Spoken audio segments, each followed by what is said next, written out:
নমস্কাৰ মাইক্ৰসফট এক্সেলৰ sub total ফাংচনৰ বিষয়ে আলোচনা কৰিবলৈ ওলাইছো। এইটো এটা খুব দৰকাৰী ফাংচন, তো চাই থাকিব নিশ্চয় আমাৰ ভিডিওটো ভাল পাব। স্ক্ৰীনত নিশ্চয় আপোনালোকে দেখি আছে যে কিছুমান মই আইটেম নেম লিখি ৰাখিছো, লগতে এমাউন্ট আছে। তো যদি আমি এনেকুৱা কাম কিছুমান কৰোতে ফিল্টাৰ কৰিব লগা হয়, চাব ফিল্টাৰ কেনেকৈ কৰিম।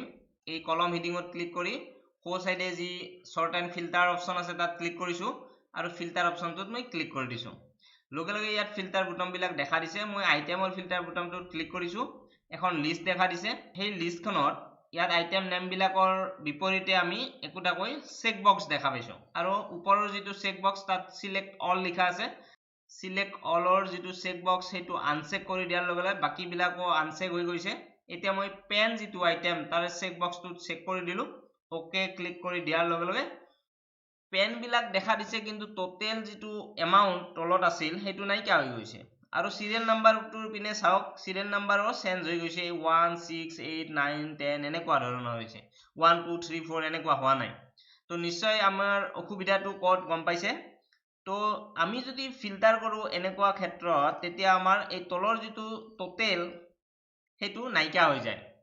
তো কেনেকৈ টোটেলটো ৰাখি দিব পাৰি, সেইটো কি কৰিলেনো থাকি যাব, সেইটো আমি আলোচনা কৰিম। ইয়াত যিটো আমি সাম ফাংচন ব্যৱহাৰ কৰিছিলো, মই এই সামটো কাটি দিছো।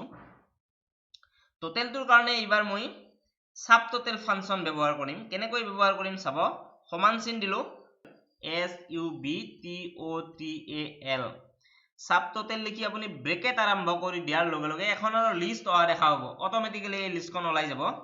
এতিয়া আপুনি লিষ্টখনলৈ মন কৰক, এভাৰেজ, কাউন্ট, কাউন্টে, মেক্সিমাম, মিনিমাম এনেকৈ কেইটামান আপোনাক ইয়াত ফাংচন দেখুৱাই দিছে। তো আপুনি যদি লক্ষ্য কৰে 9 নম্বৰত সাম আছে, তো আপুনি তাত ডাবল ক্লিক কৰিব 9 নম্বৰটোত। লগে লগে ইয়াত 9টো লিখা যায়, আৰু আপুনি এবাৰ কমা দিয়ক। তাৰ পিছত আপুনি এই যিবিলাক এমাউন্ট আছে এই এমাউন্ট বিলাক সিলেক্ট কৰি আপুনি ব্ৰেকেটডাল শেষ কৰি দিব পাৰে, বা নিদিয়াকৈ আপুনি এন্টাৰ প্ৰেছ কৰিলে ইয়াত টোটেলটো ওলাই গৈছে। এইবাৰ আপুনি যদি আইটেমটো ফিল্টাৰ কৰে, ধৰক আপুনি পেনৰ জানিব বিচাৰিছে, কিমান টকাৰ পেন বিক্ৰী হৈছে বা কিমান টকাৰ পেন কিনিলো, ওকে প্ৰেছ কৰি দিয়াৰ লগে লগে সাব টোটেলটো দেখুৱাই দিছে। তো এতিয়া আপুনি সিৰিয়েল নাম্বাৰটোৰ পিনে লক্ষ্য কৰক, সিৰিয়েল নাম্বাৰ কিন্তু সিৰিয়েল হৈ থকা নাই। তো সিৰিয়েল নাম্বাৰ কেনেকৈ সিৰিয়েল কৰিব পাৰি সেইটো দেখুৱাম এইবাৰ। চাব সিৰিয়েল নাম্বাৰ বিলাক মই নাইকিয়া কৰি দিলো, আৰু অকমান কলমটো মই ডাঙৰ কৰি দিছো, যাতে আপোনালোকে ফৰ্মুলাটো লিখি থাকোতে দেখা পাই থাকে। তো সমান চিন দিছো, SUBTOTAL পুনৰ আমি সাব টোটেল ফাংচন ব্যৱহাৰ কৰিম। তাৰপিছত ব্ৰেকেট দিয়াৰ লগে লগে ইয়াত এখন লিষ্ট দেখা দিছে। সেই লিষ্টখনত আপুনি 3 নম্বৰটো লক্ষ্য কৰক, কাউন্ট A আছে, আমি তাত ডাবল ক্লিক কৰিব লাগিব।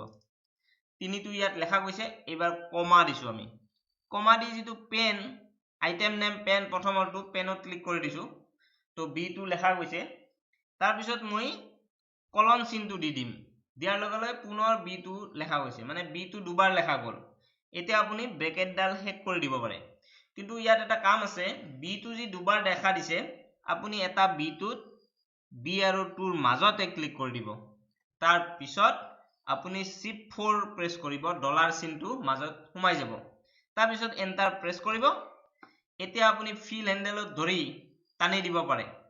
সিৰিয়েল নাম্বাৰটো আপুনি এই যিটো ফিল হেন্ডেল সেইটো ধৰি তললৈকে টানি দিয়ক, সিৰিয়েল নাম্বাৰ বিলাক হৈ যাব। এতিয়া আপুনি ফিল্টাৰ কৰি চাওক আইটেম, ধৰক ইৰেজাৰ আৰু পেন্সিল চাব বিচাৰিছে, ওকে প্ৰেছ কৰক, চাওক দেখুৱাইছে। আৰু সিৰিয়েল নাম্বাৰ চাওক 1 2 3 4, দুটাই আমাৰ সমস্যা সমাধান হৈ গৈছে। তো এইবাৰ আমি এটা আইটেম চাম, মাৰ্কাৰ চাম, মাৰ্কাৰত ক্লিক কৰিছো, ওকে প্ৰেছ কৰিছো, নিশ্চয় গম পাইছে। পেন চাম, পেনত ক্লিক কৰিছো, ওকে প্ৰেছ কৰিছো। তো নিশ্চয় সাব টোটেলৰ বিষয়ে আপোনালোকে বুজি পালে, কেনেকুৱা ক্ষেত্ৰত আমি সাব টোটেল ব্যৱহাৰ কৰিব পাৰো।